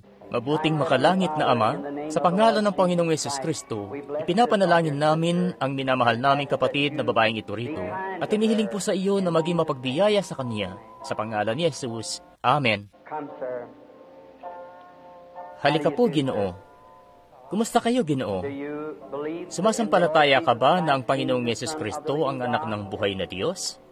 Sumasampalataya ka ba na siya'y narito para pagalingin ka? Siya nga ba? Sigurado ka na siya'y narito para ikay pagalingin. Yan po ba yung ginang na ipinanalangin kanina? Kayo po ba yung ginang na narito kanina? May problema ka sa iyong tagiliran na nakaupo dyan sa tabi ng ginang. Hindi po ba, Ginoo? Nananampalataya ka ba na ang Diyos ay may kakayahan na paigihin ka at pagalingin ka? Nung dumaan sa harap mo yung ginang ngayon lang, may kakaiba kang naramdaman, di ba? Yun po ang Espiritu Santo. May problema ka sa tagiliran mo. Ngayon, lumisan na ito sa iyo ngayon, Ginoo. Pinagaling ka na ng dahil sa iyong pananampalataya. Tama po ba? Itaas mo lang ang kamay mo. Tama po. Tama. Sige, Ginoo. Hindi ko po kakilala ang lalaki. Hindi ko pa siya nakikita sa buong buhay ko. Pero pinagaling siya ni Jesus Kristo. Ganun na ganun nga na iyong pananampalataya niya'y humipo sa Panginoong Yesus. Sa panahong una, nung may isang babae na inaagasan ng dugo, ay ganun din ang pananampalataya ng lalaking ito ay humipo rin. Hindi niyo kailangang ano ang saloobin mo, munting binibini na nakatayo riyan sa pila para sa panalangin, na may balabal na nakapatong sa balikat mo. Siya nga. Pagpalain ka ng Diyos. Yung binibini sa likod mo riyan na nakataas ang kamay ng baga nito, gusto mong lumiban sa pag-oopera, di po ba? Iniisip mo na yung tumor na yan, aalisin niya ng Diyos kahit walang opera? Sumasampalataya ka ba na pagagalingin ka ng Diyos? May tumor ka, di po ba? At tama yun. Ikaw ba'y sumasampalataya na pagagalingin ka ng Diyos kahit walang pag-oopera? Sumasampalataya ka? Tinatanggap mo na ba si Jesus ngayon bilang tagapagpagaling mo? Tinatanggap mo? Mabutit makalangit na Ama, lumitaw po ang mukha ng babaeng ito rito, at nakita ko ang pangitain sa harap niya. At ang doktor ay inihahanda na ang dako para sa maoperahan. Dalangin ko po makalangit na Ama, na sa pangalan ni Jesus Kristo, na pagagalingin mo ang babaeng ito kahit di dumadaan sa pag-oopera para sa iyong kalwalhatian. Amen. Maaari ka nang makaupo ngayon. Hindi mo na kailangang dumulog pa sa pila para sa pananalangin. Sa pananampalataya mo'y pinagaling ka na. Pagpalain ka ng Diyos. Sumasampalataya ba kayo sa Panginoong Yesus? Kung makasasampalataya kayo, ang lahat ng bagay ay ipangyayari. Ginang na nakatayo, bali ang braso mo. Nadisgrasya yung braso mo dyan, di po ba, Ginang? Taga-koridon ka, di po ba? May kasama ka na sumama, di po ba? Siya'y nagdudusa ng pagkanerbiyos. Tama po ba? Kung tama, itaas mo ang kamay mo. Sige, ngayon lumakad ka na't bumalik sa pwesto mo. Mapapagaling ka rin, Ginang. Amen. Ang pananampalataya mo ito. Siya nga. Ayan. Ngayon, yan nga ang pinapangusap ko, ang Espiritu Santo. Ginoo, sumasampalataya ka ba na yung problema mo sa puso ay nilisan ka na? At magiging maigi na ang lagay mo? Sumasampalataya ka na ba? Sige po, Ginoo. Maaari ka nang makauwi ngayon. Amen. Sabihin nating lahat, purihin ng Diyos. Lahat ay sikit manalangin lamang. Ang binibini na papalapit, kumusta ka? Iniisip ko na tayo estranghero sa isa't isa. Hindi ba, Binibini? Hindi pa kita nakikita sa buong buhay ko. Ako'y ganap na estranghero sa iyo. Tulad nung ang ating guro nung siya ay pumuesto doon sa balon at nakipag-usap sa babae. At sabi ng babae, sabi ng guro, dalhan mo ako ng may inom. Gusto niyang magkaroon ng paunang pakikipag-usap muna sa babae. Ngayon, yamang ito ang pinakauna nating pagkikita sa buhay na lalaki't babae na naman po uli. Hindi ba't ganoon? Bueno, kung ganoon, kung si Jesus ay nagbangon mula sa patay at nangako siya na siya sasama sa atin hanggang sa katapusan ng mundo at gagawin natin ang sharing mga bagay na kanyang ginawa, marapat lamang na gano'n nga ang eksena sa bagay na ito. Kaya naman, kung si Jesus ay tatayo rito at susuotin niya itong Amerikana na kanyang ibinigay sa akin, ang natitira na lamang na kanyang gagawin, kung iahambing, kung kayo may sakit at nangangailangan ng kagalingan, sasabihin niya sa inyo, ginawa ko na ito sa Kalbaryo, anak. Magagawa mo na bang sumampalataya ngayon? Pero hayan din na magagawa niyang sabihin sa inyo ang isang bagay, marahil may di kaaya-aya sa inyo o ano, na dahilan kung bakit di kayo gumagaling-galing. Pero ako, bilang isang estranghero, na may ihahambing nga sa ganoon. Hindi po ba? Ngayon, ang bawat isa ay maging kapitapitagan ngayon. Alalahanin niyo, kayo nasa presensya ng Panginoon. At ang mismong ebanghelyo na binasa ko sa inyo sa gabing ito nga'y nakikita niyo ng buhay na buhay ng panibago. Kita niyo? Di ko pa nakikita ang babaeng ito kailanman. Wala akong nalalaman na anuman tungkol sa kanya. Di ko pa siya nakikita sa buong buhay ko. Nakikilala siya ng Diyos. Ako'y di ko siya nakikilala. Pero ngayon ay makipag-usap ako sa kanya para ikaugnay ang kanyang kaluluwa. Itong pahid na naritong kasama ko ngayon ay ang anghel ng Panginoon, ang haliging apoy na gumagabay noon sa mga anak ni Israel na si Kristo sa anyo ng Espiritu na bumaba, na paging laman, bumalik sa Ama, bumalik uli para manahan sa kanyang iglesia na siya pa rin yun, hindi po ako, kundi siya. Di ko po nakikilala ang babae, wala akong nalalaman anuman tungkol sa kanya. Ikapitong baitang lang ang naabot kong edukasyon. Masdan niyo ang mga tao. Sasabihin niyo, bueno, diyan sa mga nakikinig, sila'y, hayan ngang pinagagaling. Sa mga nakaupo riyan sa mga tao, nakatayo sa kung nasaan man sila, narito ang Diyos upang magpagaling. Iyon nga, kung kayo'y makasasampalataya. May nakikita akong bata na nagdurusa. Pero hindi ko masabi kung siya ba'y pinagaling. Hindi ko pa po alam. Kung itutuloy-tuloy niyo lang ang pananalangin, nanay, manampalataya ng buong puso mo. Ngayon, sa iyo uli, kapatid na babae, ako'y makikipag-usap uli sa iyo. Ngayon, may kagutuman nga riyan sa puso mo ng matagal ng panahon. Yang gutom na yan ay paghahangad na mapalapit pa ng gusto ang buhay mo sa Diyos. Pilit mong sinusubukan, susubukan at mabibigo, susubukan at mabibigo. Hindi ba't ganoon? Buhay na minsan ay nasa itaas at minsan ay nasa ibaba. Heto nga, di pa katagalan, ay pinapanalangin ka sa kung saan. Dahil kumakaharap ka sa isang matinding bagay na para pang operasyon o kung ano. Oo, ganun nga. Nakikita ko ito. May doktor. Sinusuri ka niya. Eh kung ano ka sa, diyan sa iyong binti. Nasa kanan mong binti. Nandyan yung problema na dapat maoperahan. Nangako ka na kung pagagalingin ka ng Diyos, na iyong nga siyang paglilingkuran at lalakad ng mas malapit na pamumuhay. Hindi ko binabasa ang pag-iisip mo. Tama yun, hindi po ba? Siya nga po. Kung tama, itas mo ang iyong kamay. Ngayon, may kung anong bagay nga rito na nalalaman mo. Gusto kitang tanungin ng isang bagay. Sa presensya kung saan tayo nakatayo ngayon, at nang malaman ng mga narito, may kung anong pakiramdam ka ngayon na di mo pa nadadama sa buong buhay mo. Tama, dahil sa liwanag nga yan, ang Espiritu Santo ay nasa kalagitnaan mo at ako. At nanumbalik ka nga sa pagiging kabataan mong babae. Sila din diyan, ay nararamdaman din nila yan sa mga narito sa pila ngayon. Kita mo? Heto, ang presensya yan ng espesyal na bagay na di alam ng mundo. Halika rito, nang mahiling ko sa Diyos na pagpalain ka, kapatid na babae.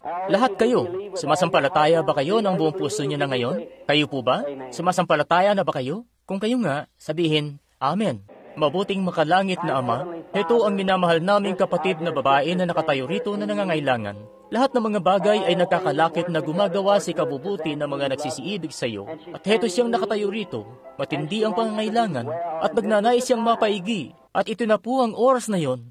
Idinadalangin ko na sa mismong sandali na ito, Ama, na iyong aalisin ang lahat ng kanyang mga sakit.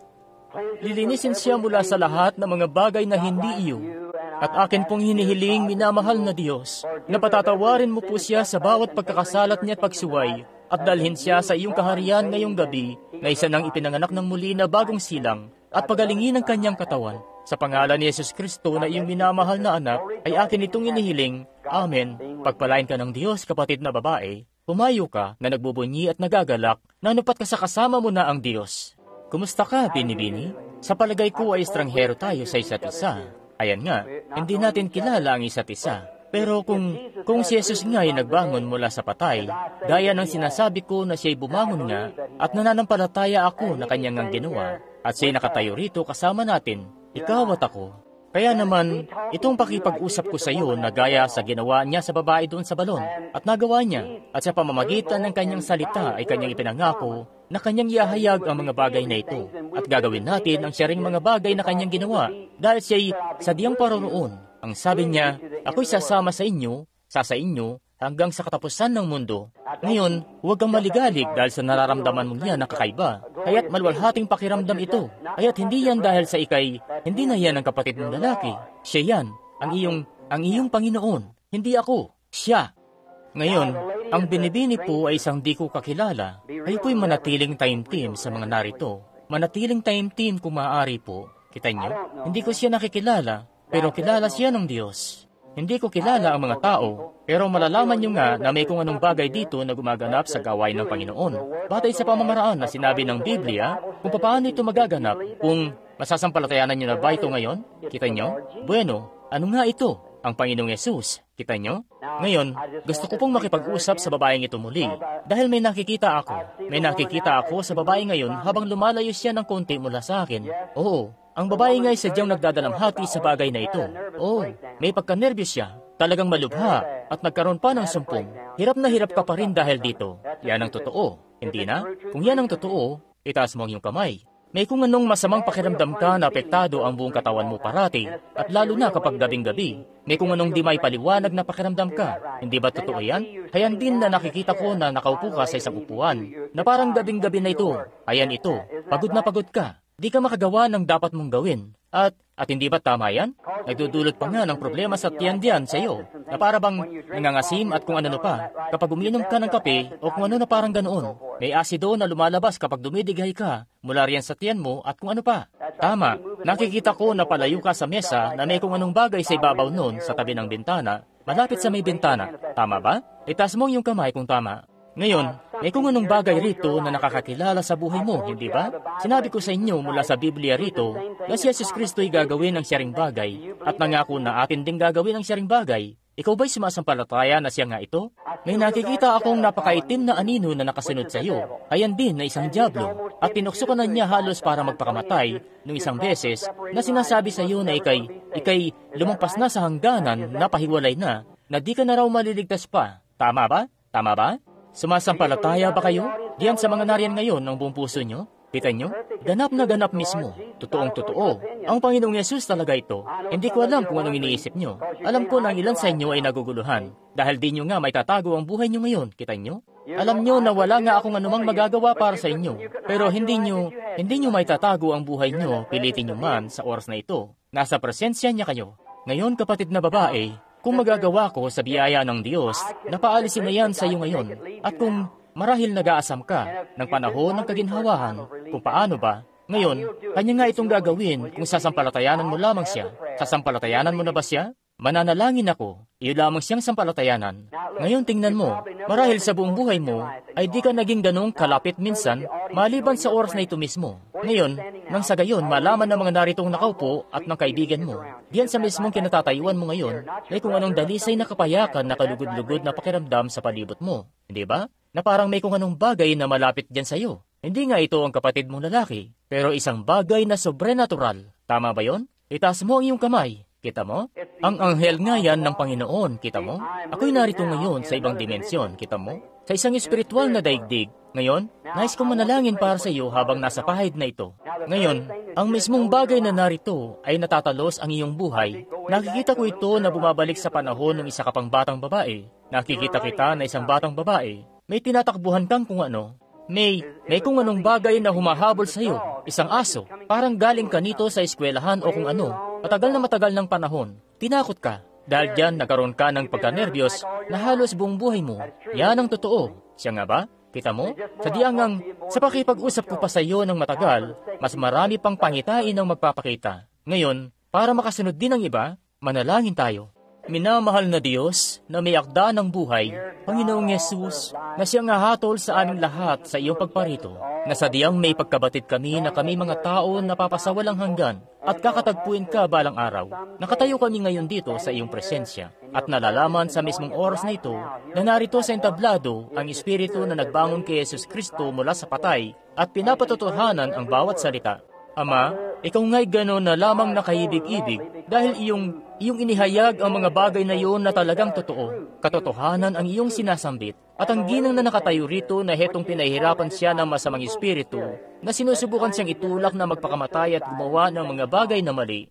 Pero ikaw nga po'y narito para alisin ito, Ama, at dalangin ko sang-ayon sa iyong salita na nagsasabi, hilingin ninyo sa Ama ang anuman sa aking pangalan, ay akin itong gagawin. At alam ko po na iyong salita ay totoo. Kaya Satanas, ikaw na masama na nagpapahirap sa aming kapatid na babae, inuutusan kita sa pangalan ni Jesus Kristo, ang buhay na Diyos, na lumabas ka sa babaeng yan. Ngayon, tumingin ka rito. Ngayon, may kung anong bagay nga na nangyari sa iyo. Umiiyak ka. Iba na ang pakiramdam mo, di tulad ng dati, hindi ba? Masaya na ang pakiramdam mo. Maganda na ang pakiramdam mo, tama ba? Itaas mo yung kamay rito sa harap ng mga tao at ikay naniniwala ka na ikay iigi na ang lagay at makakawin at paglilingkuran ng Panginoon. Sige, ngayon masigla kang humayo, basta't maging masaya lamang. Hindi ka na nito pupuntahan pa. Sabihin po natin, salamat sa Diyos habang tayo, kita nyo? Sige, lumapit ka lang po, kapatid na babae. Ako isang estranghero sa iyo, nang sa gayon, hindi isipin ng mga tao na heto nga. Alam niyo kung ano yung pagbabasa ng isip. Yun yung nasa isip ng isang tao rito. Di ko lang matawag sa pangalan. At kung bigla po itong dumating, sasabihin ko kung sino ka. Kaya, ayan ka, pabalik-balik ito sa entablado sa akin. At sa palagay ko'y ministry ito. Dahil may nakikita akong entablado sa harap ko po. Ipinamamanhik ko na ipatong mo ang kamay mo sa kamay ko, kapatid na babae, bilang paraan ng pakikipag-ugnay. Hindi kita kakilala, hindi pa kita nakikita, at di kita tinitingnan. Dito ako nakatingin sa mga taong nakaupo rito ngayon. Kung iahayag sa akin ng Diyos na makapangyarihan sa lahat sa pamamagitan ng pangitain, sa pagtingin ko sa gawi rito, kung ano yung suliranin mo, magagawa mo bang aminin at sabihin ang totoo kung ito ba'y totoo o hindi? Kung gagawin mo, itaas mo ang iyong kamay. Ngayon, ipagkaloob nawa ng Panginoong Yesus ito habang ako'y mananalangin, kung ipapatong mo lamang ang iyong kamay sa kamay ko ng pagganito, para makipag-ugnay. Sinabi ng Biblia, ipatong ang mga kamay sa mga may sakit. Opo, kapatid na babae, may suliranin ka na pambabae. Isa itong sakit na pambabae. Kung tama yan, itaas mo ang iyong kamay. Ngayon, iniisip mo ba na pagbabasa lang ito ng isip? Ito po ang nangyari. Nasa isang banyo siya na hindi angkop kung sasabihin ko sa halo-halong mga tao rito. Alam mismo ito ng babae. Isa itong pag-agas. Tama. Hindi po ba, Ginang? Tama. Kita nyo? Totoo nga. Ngayon, ang Diyos lamang ang makapagpapagaling sa kanya. Di ko siya kayang pagalingin. Hindi nga. Hindi po ako nagpapagaling. Ako'y kanyang lingkod. Isang sisidlan lamang na binabaan ng Espiritu Santo. Katulad nga nito rito, itong speaker dito. Hindi ito speaker. Isa itong parisukat. Isang pulpito. Ito ang speaker. May tao na gumawa nitong speaker na ito rito. May isa ring tao na gumawa nitong pulpito rito. May isang tao na ginawa kayong mga ngaral. Ang ibig ko pong sabihin, ang Panginoon. Di ko po gustong sabihin, pasensya na po, mga kapatid na lalaki. Hindi ko ibig sabihin na may kung sinong tao na ginawa kayong mga ngaral. Hindi ganoon ang ibig kong sabihin sa bagay na yan, sa paraan na yan. Ang sinasabi ko lang ay may kung sino. At ito, para kang kumikilos dito sa dalawang daigdig na ito.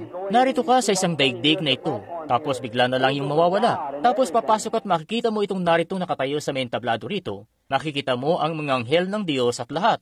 At may makikita kang kung anong bagay na pangyayari na di ka aya-aya. Pagkatapos ikay mapapaisip kung minsan.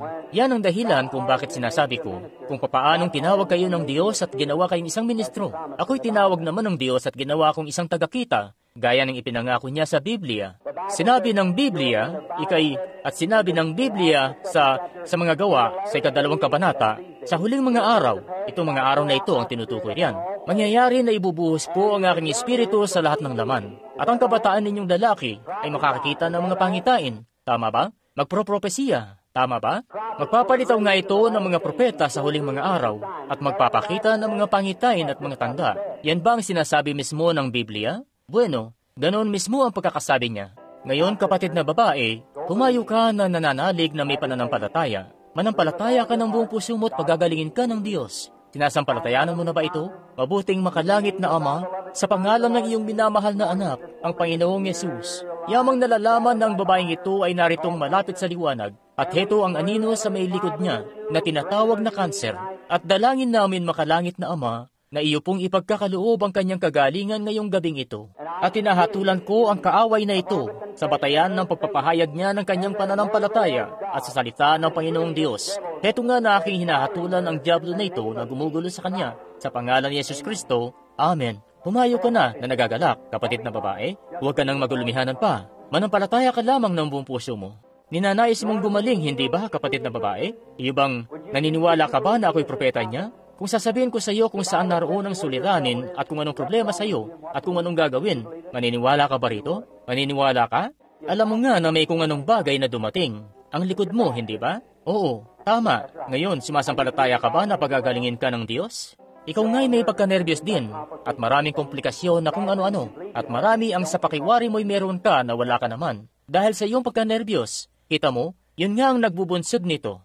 Kung minsan, kapag umihiga ka, nararamdaman mo na may kung anong masama sa puso mo. Pero hindi yan diyan kundi doon sa tiyan mo. May kung anong peptic ulcer sa tiyan mo na nagbubunsod ng gas na dumidiin sa puso mo. Di ka na nito pasasakitin pa. Iigi ang lagay mo. Isa kang mabuting babae. Pinagaling ka na ng pananampalataya mo. Naniniwala ka ba sa akin? Kung ganoon ay humayo ka na sa daan mo na nagbubunyi. Nagpapasalamat sa Diyos. Sabihin po natin, salamat sa Diyos. Ang lahat po. Kapatid na babae, hayan nga na nalalaman mo na may isa lang na makapagpapagaling sa iyo. Yan ang Diyos. Diyos lang ang isa na siyang makapagpapagaling ng kanser at paigihin ka. Pero magagawa nga niya yan kung sasampalataya ka. Sasampalatayanan mo ba ng buong puso mo?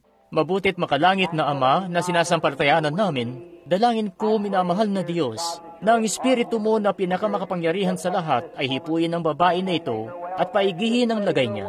Gaya ng iyong sinabi sa iyong salita, ang mga tandang ito ay lalakip sa sumasampalataya. Yan po ang huli mong sinabi, Jesus. Nung iwan mo ang iyong iglesia, sinabi mo, yumaon sa buong sanlibutan at ipangaral ang Ebanghelyo. Ang sumasampalataya at mabautismuhan ay maliligtas. at ang di sumasampalataya ay mapapahamak, at ang mga tanda na ito ay lalakip sa mga sumasampalataya. Sa aking pangalan ay magpapalaya sila ng masasamang espiritu, magpapatong ng kanilang mga kamay sa mga may sakit, at sila'y magsisigaling. Panginoon, Ikaw nga'y tapat sa iyong salita, at sa atas na ito ng Panginoong Yesus sa kanyang salita na pinakamakapangyarihan sa lahat, hinihiling ko po ngayon na ang kasamaang ito ay umalis sa kapatid na babae, sa pangalan ni Yesus Kristo. Amen. Ngayon humayo ka na masaya, nagbubunyi at maging maigi na ang lagay. Amen. Lahat kayo ng mga narito, hindi nyo naman iniisip nyo na ano kaya? Iniisip nyo marahil na nawawala na ako sa sarili. Pero hindi po. Hindi ako nawawala sa sarili.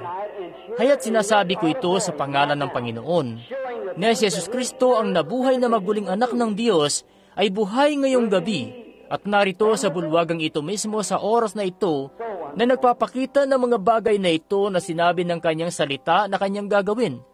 Hindi ba't siya nga'y kahanga-hanga? Sadyang kahanga-hanga. Oo, napakabuti. Nakatingin ako sa isang ginang rito. Pero sa palagay ko, ang ginang sa likod niya ang may sakit sa abdo na nakaupo riyan, na nagnanais na mapagaling. Nananampalataya ka ba na pagagalingin ka ng Diyos, kapatid na babae? Nakaupo riyan sa likod ng isang ginang. Medyo may kalakihan ng katawan na ginang na nakatingin sa akin. Bueno, sumasampalataya ka ba? Diyan sa mismong likod ng ginang. Nakaupo ka nga riyan na nananalangin, hindi ba? Ha? Ikaw? Hindi. Ang ginang po na nakaupo riyan. Nariyan yung kung makikita nyo lang, ilan po rito ang nakakita na doon sa litrato ng anghel ng Panginoon? Heto nga yun na nakalutang dyan mismo sa ibabaw ng babaeng ito rito. Pinahirapan siya ng kung anong sakit sa abdo. Nandun yun doon mismo sa ilalim ng tagiliran dito na sanhi ng sakit. At nakaupo nga siya riyan, nananalangin na tumihiling na paigihin ng Diyos ang kanyang lagay. Kapatid, di mo na kailangang mag-alala pa. Pinaigi na mismo ni Kristo ang kalagayan mo. Amen. Pasalamatan natin ng Panginoon. Anong sa tingin mo, kapatid na babae? Tayo estranghero sa isa't isa. Siya nga ba? Di natin kakilala ang isa't isa. Nakikilala tayo ni Jesus Kristo. Siya nga ba? Kung yahayag ng Diyos sa akin kung nasaan ang suliranin, o isang bagay patungkol sa iyo, na alam mo na di ko alam, tatanggapin mo ba siya bilang iyong tagapagpagaling? Ako'y kapatid mo lamang. Hindi kita kayang pagalingin. Isa lang akong tao na parang iyong ama o asawa o kapatid na lalaki o ano pa. Hindi ako nagpapagaling. Pero nalalaman mo na narito ka sa kanyang presensya. O isang bagay na alam mo na may kung anong bagay diyan sa tabi mo, maliban pa sa mga tao rito. Tama ba yon? Ngayon, sa iyong mga kaibigan diyan, at para maging saksi sa Panginoong Yesus, para malaman nila, at para ang mga naritong nakikinig ay makatiyak sila. Dahil pagkatapos ng gabing ito, sila'y tatayo na marahil sa paghatol. Kita mo? Para malaman nila. May gusto lang po akong sabihin na isang bagay. Nitong mismo paglapit mo rito, mismo ngayon, kaya't may kung anong tunay na kaibig-ibig na mapagpakumbaba at kalugod-lugod na pakiramdam sa palibot mo, na ikaw, kung tama yun, itaas mo ang kamay mo, at hayanding di pa kita nakikita sa buong buhay ko.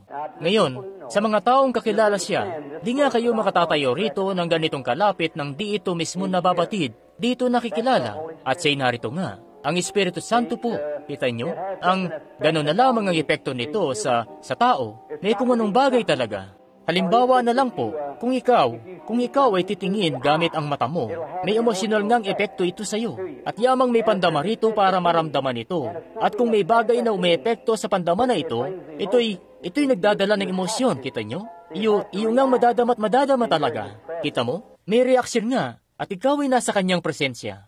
Ngayon, kung sabihin sa akin ng Diyos kung ano ang suliranin mo, iyo bang tatanggapin siya bilang tagapagpagaling kung ganon?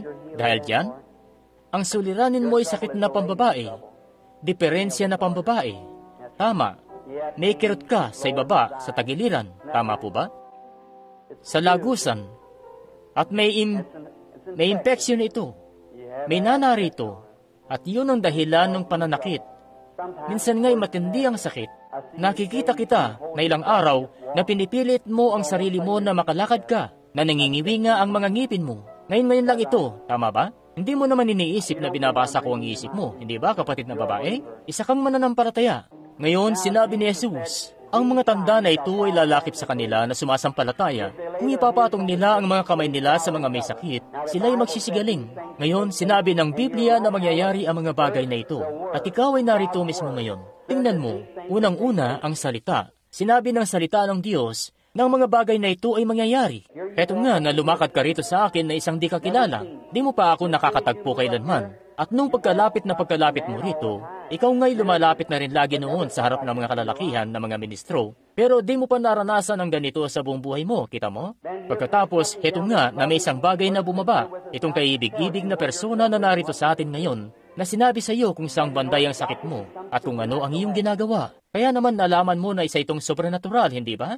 Kaya naniniwala ka ba na isa akong sumasampalataya? Kung ganoon, kung ipapatong ko ang aking mga kamay sa iyo at ihiling para sa iyong kagalingan, mapapagaling ka nito, hindi ba? Kung ganoon, lumapit ka na rito kung maaari.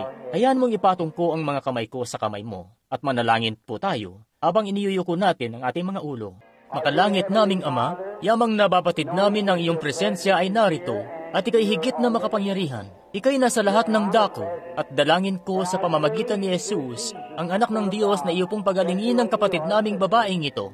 At siya'y nakatayo rito sa iyong presensya ngayon at ikaw ay nagpapahid at inihiling ko po na iyong alisin ang masama sa kanyang katawan. Ngayon alam namin na maaaring kunin nito ang buhay niya at papupuntahin siya sa libingan ng masyadong maaga pa, pero ikaw nga'y narito para alisin ito. At Ama, dalangin namin na iyo po itong gawin.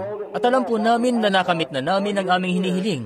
Dahil narito ka para magpatotoo sa amin na ikaw ay nabuhay mula sa patay. At iyong nakikilala ang babaeng ito. Kilala mo na po siya simula pa nung maparito siya sa lupa. At narito ka para ihayag sa kanya ang mga bagay na ito na kanyang ginawa sa kanyang buhay at kung anong suliranin sa kanya. At ngayon sa kapamahalaan ng salita ng Diyos, aking hinahamon ang kaaway na ito sa kanyang katawan. Ikaw na kaaway na tinatawag na Diablo.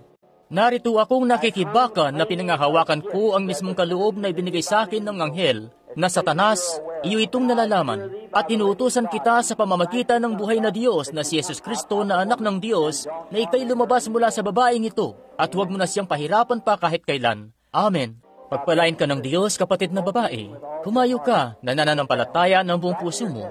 Gagaling ka. Sumulat ka sa akin ng iyong patotoo. Ikwento mo sa akin kung anong nangyari sa iyo rito nung pagdulog mo. Nagnanais ka ba na mapagaling ka sa sakit mo na yan sa puso, Ginoo, at umigi ang lagay? Bumaba ka rito sa entablado. Siga't sabihin mo, salamat sa iyo, Panginoong Yesus, dahil sa pagpapagaling sa akin. At gagaling ka. Amen. Manampalataya ka ng buong puso mo. May gusto akong itanong sa iyo. Nung sabihin kong sakit sa puso sa kanya, may kung anong bagay na nangyari sa iyo, hindi ba? Dahil yan din yung meron ka. Siya nga, nung nakatayo ka riyan sa mga tagapakinig, nito lang, sinabi mo, opo, sumasampalataya ako. At nung mismong sandali na yun, may kung anong pinagbago sa iyo, hindi ba? Tama. Haya't nakita mo. Tama. Ganoon mismo. Alam ko. Pero nung marinig mo ako na sabihin ko yun sa lalaki, itong sinabi ko, pagkatapos ay may kung anong bagay na naramdaman mo na kamangha-mangha, di ba? Ngayon, yun mismo ang nagpunta sa iyo para maghatid sa iyo ng kagalingan. Sumasampalataya ka ba ng buong puso mo? Halika rito, kapatid na babae ko. Mabuting makalangit na Ama, dalangin ko sa pangalan ni Jesus na iyong ihahayag ang iyong pag-ibig sa babaeng ito at pagagalingin siya at paigihin ang lagay niya ng buong buo habang ipinapatong ko ang aking mga kamay sa kanya sa pangalan ni Jesus Kristo. Amen. Ngayon, iniisip ko, ilan kaya rito ang nananampalataya na ngayon ang buong puso nila? Sumasampalataya ba kayo? Sigit, itaas niyo ang inyong kamay. Meron po ba rito na di Kristiyano? Bago tayo magpatuloy sa pananalangin sa mga may sakit na magsasabi, tinatanggap ko na ngayon si Jesus bilang aking tagapagligtas. Ako nga'y medyo nag-aalinlangan pa sa buhay ko. Pagpalain ka ng Diyos, kabataang lalaki na nakaupo riyan. Pagpalain ka ng Diyos, ginang na nakatayo na may kargang sanggol. Meron pa po bang iba na magtataas ng kanilang kamay, sasabihin, tinatanggap ko na ngayon si Jesus Kristo bilang sarili kong tagapagligtas. Pagpalain ka ng Diyos, kapatid na babae. Alalahanin niyo, di niyo marahil, maliban kung maparoon na kayo sa langit, na makararamdam nga kayo na kayo'y nasa kanyang presensya, tulad ng pagkakaparito niyo sa dakong ito na nakikita niyo mismo ang kanyang pagkilos sa mga tao. Magagawa ba ng iba pa habang iniyuko natin ang ating mga ulo pansumandali? Makalangit na Ama, hinahangad mo na ang mga tao'y sumampalataya sa iyo. Hangad mo na ang mga tao'y umibig sa iyo. 4 o 5 ang nagsipagtaas ng kanilang mga kamay na nagnanais sila na tanggapin ka bilang sariling tagapagligtas nila. Dalangin ko po, Ama, na ikay makipag-ugnay mismo ngayon at pahintulutan ang mga kalalakihan at kababaihan na di pa nakalalapit sa iyo o marahil lumayo sa iyo at lumayo sa iglesia at lumayo sa pagsamba at nagnanais ngayon sila na makabalik sa iyo at nalalaman nila na ikay narito at kanila Kanilang ang nababatid na ikaw ito na nangungusap sa kanila ngayon. Eto't dalangin ko po na kanilang mapagpakumbabang itaas ang kanilang mga kamay sa iyo, na may kabatiran na balang araw sila'y kakatagpo sa iyo. At marahil ito na yon bago matapos ang taon, o marahil bago matapos ang sanlinggo, na sila'y hayat paparaw na para kumatagpo sa iyo, at naghahangad sila na makalapit ng may kapayapaan, na may kabatiran ng kanilang mga pagkakasala ay pinatawad na. At Ama, dinudulog ko po sila sa pamamagitan ng iyong salita, ang pangako na iyong sinabi, ang dumirinig ng aking mga salita at sumasampalataya sa Kanya na nagsugo sa akin, ay may buhay na walang hanggan, at hindi na mapapasok sa paghatol, kundi lumipat na sa buhay mula sa kamatayan. Habang nakayuko ang ating mga ulo at tumutugtog ang musika, iniisip ko kaibigang Kristiyano o makasalanang kaibigan, meron pa po ba rito? Di po ito para sa akin, ako'y kapatid niyo lamang. Pero ito'y kabatiran ng Panginoong Yesus ay malapit. Maaari niyo bang itaas ang inyong kamay? Habang nakayuko ang inyong ulo, wala pong titingin kung maaari.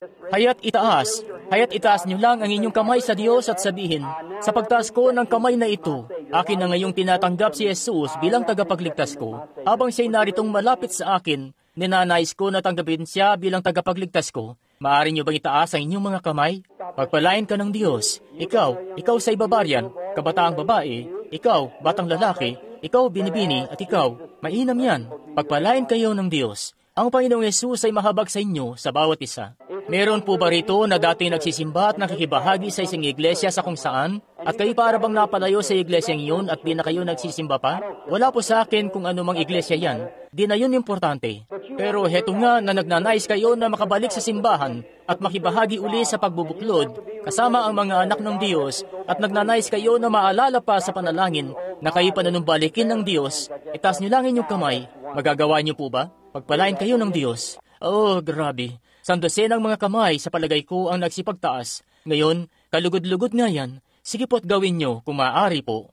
Ang ating kapatid na pastor, tatawagin po namin kayo sa altar maya-maya, ang kapatid na Junior Jackson, para rito sa pagtatawag para sa pagdulog sa altar sa ilang saglit. Pero gusto ko pong tanungin kayo ng isang katanungan. Kayo po ba'y sumasampalataya na ngayon ang Panginoong Yesus ay narito at nagnanais kayo na mapagaling? Magagawa niyo bang itaas ang inyong kamay? Sige't itaas niyo lamang ang inyong kamay na nagnanais kayo na mapagaling. Pagpalain kayo ng Diyos. Pagpalain kayo ng Diyos. Ngayon, habang nakayuko ang inyong ulo, may nakikita akong ginang na nakaupo rito. Sandali lang po. Oo, may sakit siya na pambabae. Nakaupo riyan na ang mga kamay niya't nakataas sa ulo niya. Pagpalain ka ng Diyos, kapatid na babae. Yung kamay mo'y itinas mo kani-kanina lang. Di mo na kailangan pang magulumihanan kahit kailan. Ang Diyos, pinagaling ka na niya dahil sa pananampalataya mo. Kapatid na lalaki na nakaupo riyan sa likod na nakatingin sa akin na may panginginig na parang palsy. May problema ka sa iyong prostate. Pinagigising ka nga niyan lagi sa gabi. Di ba? Tama. Siya nga po. At ngayon, ayan nga't, ikaw ba'y sumasampalataya na pagagalingin ka ni Jesus Kristo? Kung sumasampalataya ka, sige, kung ganoon, matatanggap mo ang kagalingan mo. Pagpalain ka ng Diyos. Mainam na yan. Ngayon, maging mapitagan po ang bawat isa. Dito sa itaas sa balkonahe rito, sa bandang kanan ko, may isa riyan na nagsasabi, Panginoong Diyos, sumasampalataya ako sa iyo ng buong puso ko. Nagnanais ako na maalaala sa pagdulog para sa pananalangin ngayon. Itaas mo ang iyong kamay saan ka man naroon. Pagpalain ka ng Diyos, iho. Pagpalain ka ng Diyos, kapatid na babae. Pagpalain ka ng Diyos. Pagpalain ka ng Diyos. May nakikita ako ng mga tubig na umaagos. Isa po itong misyonero na nakaupo rito na nananalangin din. Pagpalain ka ng Panginoong Diyos, kapatid kong babae, at ibigay sa iyo ang inaasam-asam ng puso mo. Siya nga rin, ang Panginoon ay mapasa iyo. May magsasabi, papaano mo nalalaman yon, kapatid na Branham? Sasabihin ko nga ito, narito ito. Ang anghel ng Panginoon ay narito mismo. Ngayon, kayo, may hilingin ako sa inyo na inyong gawin. Kayo na nakaupo sa tabi ng isa pa na may sakit. Maaari niyo po bang ipatong ang inyong kamay sa kanila pansumandali para sa pagdulog na pananalangin? Ipatong niyo ang inyong mga kamay sa isa't isa para sa pagdulog na pananalangin. Tama po. Pakikinggan din ng Diyos ang inyong dalangin. Opo, iniibig niya kayo. Narito siya at nagnanais siya na kayo'y paigihin ng kalagayan. Makalangit naming Ama, idinudulog ko po ang mga narito na mga tagapakinig sa iyo ngayon. Yamang nalalaman namin na ikaw ay narito na di nabigo sa kahit isa man. Hindi ka nabibigo, Panginoon. Ika'y Diyos at di ka nabibigo. At ang iyong pakikitungo sa 10 o 15 tao na nagpunta rito sa harapan sa entablado ngayong gabi ay ang pakikitungo mo mismo sa bawat isa't sa lahat. Marami pa rito sa mga nagkatipon-tipong makinig, marahil may 8 o 10 sa mga narito ngayon, na ikay nagpakita ng mga pangitain. Sinabi sa kanila kung anong sakit nila at kung ano sila. Hayan ngang ikaw mismo ang Panginoong Yesus. Nakikilala mo po sila at magagawa mo na ihayag sa iyong hamak na mga lingkod ang bagay na kinakailangan. At dalangin ko, makalangit na Ama, sa oras na ito mismo, na iyong tingnan sila sa kanilang kalagayan ngayon. At dalangin ko sa iyong napakadakilang puso, na batid ko po na malayong malayo ang naaabot sa kung anong kayang abutin ng habag ng tao, na nupat iyo silang nakikita at nakikita ang pangangailangan nila at pagalingin ang bawat isa. Panginoon, talastas mo po ang kanilang mga kalagayan at dalangin ko sa pamamagitan ng pangalan ni Jesus na sa oras na ito mismo na iyo silang pagalingin. At ang kaaway, ang dyablo na gumapos sa kanila at ang di pananampalataya na gumapos sa kanila sa katayuang ito, inuutusan kita, kaaway ni Jesus Kristo, na lumayas ka sa mga taong ito at lisanin mo sila sa pangalan ni Jesus Kristo. Ngayon, habang nakayuko ang inyong mga ulo, na buong pusong nananampalataya na si Jesus Kristo na anak ng Diyos ay narito mismo't pinagagaling kayo, na kayo'y nakaupo na sa kanyang presensya at sumasampalataya kayo. At kung kayo'y sumasampalataya ng buong puso nyo at nananampalataya na matatanggap nyo ang inyong kagalingan, habang nakayuko ang inyong ulo, itaas nyo po ang inyong kamay kung ramdam nyo na inyong matatanggap ang inyong kagalingan na kayo'y pinagaling na. Pagpalain kayo ng Diyos. Napakaganda nga niyan. Ang lahat nga na narito at ang bawat isa sa palagay ko na nagsipagtaas ng kanilang kamay ay heto ngayong tinatanggap ang kanilang kagalingan. Pagpalain kayo ng Panginoon. Habang iniyuyuko natin uli ang ating mga ulo, isa lamang pong kaunting pagdulog na pananalangin mula kay kapatid na Junior Jackson habang nakayuko ang inyong ulo. Sige po kapatid na Jackson, ang Panginoon nga'y